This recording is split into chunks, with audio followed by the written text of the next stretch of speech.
The Galactic Council was a powerful alliance made up of the most advanced alien species in the galaxy. For centuries, they had controlled the vast majority of known space, creating laws and shaping the futures of countless civilizations. To the Council, humanity was just another primitive race. They viewed humans as unimportant, fragile creatures who had only recently discovered space travel. In their eyes, Earth was a backwater planet that hardly deserved their attention. The Council met in their grand chambers, a place of polished stone and gleaming metals. Alien leaders from dozens of species sat in floating seats that hovered above the floor, their voices mixing in the air like a swarm of buzzing insects. At the center of the chamber, the Council's head, a towering alien with smooth silver skin and a long serpentine neck, called the meeting to order. "Humans," the head said, his voice dripping with disdain. "They are becoming bothersome." There were murmurs of agreement around the chamber. Several members of the Council nodded, their alien features showing clear annoyance. "The humans refuse to acknowledge our superiority," another Council member, a four-eyed creature with dark blue skin, added. "They ignore our laws and act as if they are equals. This is unacceptable." For the Galactic Council, this attitude was shocking. For most species, the mere mention of the Council would be enough to inspire fear and obedience. After all, they controlled the most advanced technology, the strongest military forces, and the richest resources in the galaxy. No one dared to stand up to them. At least not for long. But humans were different. They didn't seem to care about the Council's power or prestige. They acted as though they were completely unimpressed by the grand alien empire that stretched across the stars. To the Council, this was nothing short of an insult. "They are a young species," another voice said. "This one belonging to a slim insect-like alien with sharp mandibles. They do not understand the true weight of the Council's authority. Perhaps we should remind them." "Remind them?" The head of the Council let out a cold, metallic laugh. "You mean teach them? And that is exactly what we will do." The Council quickly reached a decision. It was time to bring humanity into line, to make sure they understood their place in the grand order of the galaxy. After all, they were nothing compared to the ancient and mighty civilizations that made up the Council. They didn't even have faster-than-light travel until recently.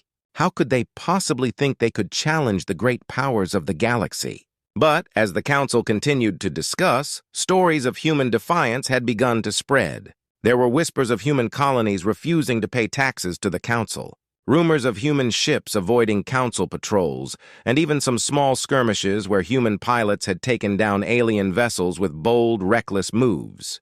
Still, the Council believed these were just isolated incidents, nothing to be concerned about. "They are arrogant," said a large, muscular alien with red skin and tusks jutting from its lower jaw. "They do not know their limits." "We will show them their limits," the head of the Council declared, his voice now filled with icy determination. "Humanity will learn that the Council's word is law, and no one can ignore it." And so the Council made its plan. They would send one of their most feared commanders to Earth with a message. It would be a simple demand: obey the Council's laws or face the consequences. The Council had no doubt the humans would fall in line quickly, as so many other races had before them. After all, who could possibly stand up to the might of the Galactic Council? The Galactic Council decided to send one of their top commanders to Earth. Commander Zar, a seasoned and ruthless leader, was chosen for the mission. Zar was from a species known for their military strength and unyielding nature. His tall, imposing figure and piercing red eyes struck fear into the hearts of many. He had led countless campaigns across the galaxy, bringing rebellious planets into line with the Council's demands. To him, this mission seemed almost too easy. As Zar's massive starship approached Earth, he gazed down at the blue planet with a mixture of contempt and curiosity. How could such a small, insignificant world cause so much trouble? The humans were nothing but upstarts, a species barely out of their own atmosphere. Zar was certain that one look at his ship would send them into a panic. The ship descended through Earth's atmosphere, its dark, metallic hull gleaming in the sunlight. Zar ordered his crew to establish communication with the humans, expecting their leaders to come groveling for mercy. The ship's powerful speakers broadcasted Zar's voice across the globe. "People of Earth," Zar's voice boomed, cold and commanding. "I am Commander Zar of the Galactic Council. You have been warned to comply with the Council's laws. Your defiance ends now. Surrender your planet's resources and swear allegiance to the Council, or face the consequences. For a moment, there was silence. Zar waited, confident that the humans would soon be begging for forgiveness. But instead of fear or submission, what he heard next was laughter. "What the hell is this?" A human voice crackled over the communication system. It was casual, almost amused. "Is this some kind of joke?" Zar's red eyes narrowed in disbelief. This was not the reaction he had expected. He repeated his demands, this time with more force, emphasizing the power of the Council and the consequences of disobedience. But the humans didn't seem to care. "Oh, we heard you the first time," the human voice responded, still filled with that maddening indifference. "But here's the thing, Zar. We don't take orders from anyone, especially not some space dictator." Zar's patience wore thin. No one had ever spoken to him like this before. He ordered his crew to prepare for a show of force, intending to scare the humans into submission. The ship's weapon systems powered up, and a series of bright, glowing beams shot down toward an empty area on the planet's surface, creating a massive explosion visible from space. "There," Zar said, his voice full of menace. "That was just a taste of what we can do. Now do as you're told, or the next shot won't be a warning." But the humans still weren't impressed. Instead of fear, Zar could sense a growing boldness in their response. "Nice light show," the human voice replied. "But if you think you can scare us, you've got another thing coming." Before Zar could react, a squadron of human fighter jets appeared on the ship's radar, zooming up from the planet's surface. They were much smaller and less advanced than Zar's ship, but they flew with a daring confidence that caught him off guard. The jets began to swarm around the massive alien vessel, their pilots maneuvering with a skill that surprised even Zar. Zar ordered his crew to engage the human fighters, but the humans were relentless. They didn't seem to care about the overwhelming odds against them. They attacked with a ferocity and determination that Zar had never encountered before. The alien commander watched in shock as his advanced systems struggled to keep up with the humans' unpredictable tactics. For the first time, Zar felt a flicker of doubt. These humans were unlike any species he had encountered. They didn't fear the Council. They didn't fear him. And most shockingly of all, they didn't give a damn about the Galactic Council's power. As the human fighters continued their assault, Zar realized that this mission might not be as easy as he had thought. Commander Zar returned to the Galactic Council humiliated. His mission to bring humanity into submission had failed. Instead of fear, he had encountered defiance. Instead of submission, he had been met with a force that refused to back down. The council members were furious. They had never imagined that a primitive species like humans could stand up to their might. Now they wanted revenge. The council quickly devised a plan. They would send a fleet of warships to Earth, not to negotiate, but to crush the humans once and for all. This time they would not tolerate any resistance. The goal was simple: show the humans the true power of the Galactic Council and force them to kneel. The fleet, consisting of dozens of heavily armed ships, arrived in Earth's orbit, casting massive shadows over the planet. Miserably. The lead ship, larger and more imposing than the others, was equipped with weapons capable of wiping out entire cities in a single strike. The alien commanders were confident that this display of force would finally break the human spirit. The Council broadcasted a message to Earth, warning them that resistance would be met with total destruction. But instead of fear or pleas for mercy, the humans responded with silence. For a moment, the alien commanders thought they had finally scared the humans into submission. But they were wrong. Without warning, the humans launched a coordinated attack on the fleet. Dozens of missiles, launched from hidden bases around the globe, streaked through the sky toward the alien ships. The missiles were not as advanced as the Council's technology, but they were fast and deadly accurate. Several alien ships were hit before they could raise their shields, explosions lighting up the sky. The alien commanders were stunned. They had underestimated the humans again, but they quickly recovered, ordering their ships to return fire. The sky above Earth became a battlefield, with laser beams and missiles crisscrossing the atmosphere. The Council's ships were powerful, but the humans fought with a determination and bravery that took the aliens by surprise. On the ground, human soldiers and civilians alike took up arms, using whatever weapons they had. They fired at the alien ships, set up defenses in cities and towns, and worked together to protect their planet. The Council had never seen anything like it. The humans were outmatched in technology, but they made up for it with sheer willpower. As the battle raged on, the alien fleet began to falter. The humans' relentless attacks were taking their toll. Several more alien ships were destroyed, and others were forced to retreat. The council commanders couldn't believe what was happening. How could a species with such primitive technology be holding their own against the most powerful force in the galaxy? But the humans were not just holding their own, they were winning.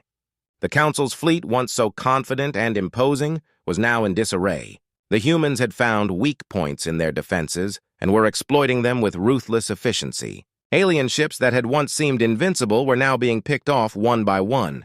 Commander Czar, who had been watching the battle from the lead ship, felt a cold dread settle over him. He had thought the humans would be easy to defeat, but now he realized just how wrong he had been. These were not the weak, insignificant creatures the council had believed them to be. These were fighters, willing to do whatever it took to protect their home. As the last of the alien ships retreated, limping away from Earth's orbit, the humans stood victorious. They had not only defended their planet, but they had also sent a clear message to the Galactic Council: humanity would not be conquered. They would not bow to anyone, no matter how powerful. The Council's arrogance had led them to underestimate the humans, and now they were paying the price.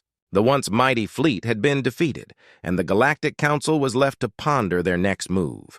But one thing was certain: the humans were not to be taken lightly. The defeat of the Galactic Council's fleet sent shockwaves through the galaxy. No one had expected the humans to win, let alone force the mighty council to retreat. The council, humiliated and desperate, decided to change its approach. They realized that brute force would not break humanity. Instead, they would try diplomacy, hoping to negotiate terms that would bring the humans under their control. The council sent a delegation to Earth, this time led by a seasoned diplomat named Varn. Varn was a tall, thin alien with a calm demeanor and a silver tongue. He had brokered peace deals between warring planets and was known for his ability to convince even the most stubborn leaders to see things the council's way. If anyone could bring humanity to heel, it was Varn. When Varn's ship landed on Earth, he was met by a group of human leaders. The humans were cautious but willing to listen. After all, they had just fought off a powerful alien fleet, and while they were proud of their victory, they knew they couldn't afford to let their guard down. Varn was led into a large, simple room where the negotiations would take place. Varn began by offering the humans a deal. The council would recognize Earth's independence and allow humanity to govern itself, but in return, the humans would agree to share their resources and technology with the council. Varn presented the offer as a generous compromise, one that would benefit both sides. He spoke smoothly, his voice filled with the promise of peace and prosperity. But the human leaders were not swayed. They had seen what the council was capable of, and they knew better than to trust them. They had heard stories of other planets that had accepted similar deals, only to find themselves slowly stripped of their autonomy and resources until they were little more than colonies of the council. The humans were determined not to let that happen to Earth. "We appreciate your offer," one of the human leaders said, her voice firm and clear. "But we have no interest in being controlled by the Galactic Council, no matter how you frame it. We fought for our freedom, and we intend to keep it." Varn tried to press the humans, reminding them of the Council's power and influence. He warned them of the dangers of standing alone in a galaxy filled with threats. But the more he spoke, the more the humans stood their ground. They had tasted victory, and they were not about to give it up. "We understand the risks," another human leader replied. "But we would rather face those risks on our own terms than live under the thumb of the Council. We've seen what happens to planets that accept your help, and that's not the future we want for Earth." Varn was growing frustrated. He had never met a species so stubborn, so unwilling to compromise. But as he looked into the eyes of the human leaders, he saw something he hadn't expected: a deep, unshakable resolve. These humans were not just defiant. They were committed to protecting their freedom at any cost. Realizing that his usual tactics were not going to work, Varn tried a different approach. He softened his tone, attempting to appeal to the human's sense of reason. "Surely there must be something we can agree on," he said. "The Council does not wish to be your enemy." But the humans were not moved. They had already made their decision. "We do not want to be your enemy either," one of the leaders said, "but we will not compromise our freedom." If the Council truly wants peace, it will have to respect our independence. With that, the negotiations came to an end. Varn left Earth empty-handed, his diplomatic skills unable to sway the humans. As his ship departed, the human leaders watched it disappear into the sky, their resolve stronger than ever. They knew the Galactic Council would not give up easily, but they were ready to face whatever came next. The humans had made their choice. They would stand alone if they had to, but they would never surrender their freedom. The Council had underestimated humanity's determination, and now they would have to reckon with the consequences. The Galactic Council was in disarray. Their fleets had been defeated, their diplomacy had failed, and their authority had been challenged in a way they had never imagined. The Council had always believed they were the supreme rulers of the galaxy, but humanity had proven them wrong. Now the Council was forced to confront a new reality, one where they were no longer in control. As word of humanity's victory spread, other species began to take notice. Planets that had once bowed to the Council's demands started to question their loyalty. If humans could stand up to the Council and win, then why couldn't they? Whispered conversations turned into open rebellion as more and more civilizations began to defy the Council's authority. The Council members met in their grand chambers, but this time, there was no arrogance in their voices. Fear and uncertainty had taken its place. They had never faced a challenge like this before. They debated fiercely, some calling for a renewed military campaign against Earth, others urging caution and diplomacy, but there was no consensus. The once unified Council was now fractured, their confidence shattered. Meanwhile, on Earth, the humans were preparing for what they knew would come next. They had won the battle, but the war was far from over. The Council was too proud to accept defeat easily, and the humans knew they would eventually face another attack. But this time they were ready. Earth's leaders, scientists, and military minds came together like never before. They began to develop new technologies, reverse engineering the alien tech left behind after the battle. They strengthened their defenses, built new alliances, and prepared for the worst. The humans were determined not just to survive, but to thrive in this new galactic order. Then something unexpected happened. One by one, representatives from other planets began to visit Earth. These were species that had once been under the Council's control, but now they sought humanity's help. They had seen what humans could do and wanted to join forces with them. They were tired of living under the Council's rule and believed that together they could create a new, fairer order in the galaxy. The human leaders were cautious at first. They knew the risks of getting involved in a larger galactic conflict, but they also saw the opportunity. By uniting with other species, humanity could help reshape the galaxy into a place where no one was forced to live under the Council's tyranny. Soon, an alliance began to form, a coalition of planets that shared a common goal, freedom from the Galactic Council. This new alliance was different from the Council. It was built on mutual respect and cooperation, not fear and domination.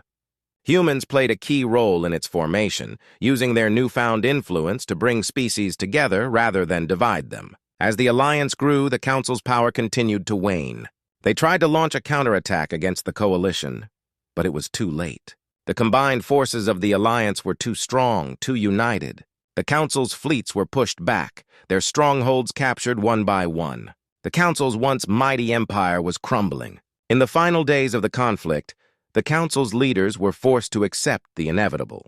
They sent a message to the Alliance requesting peace talks.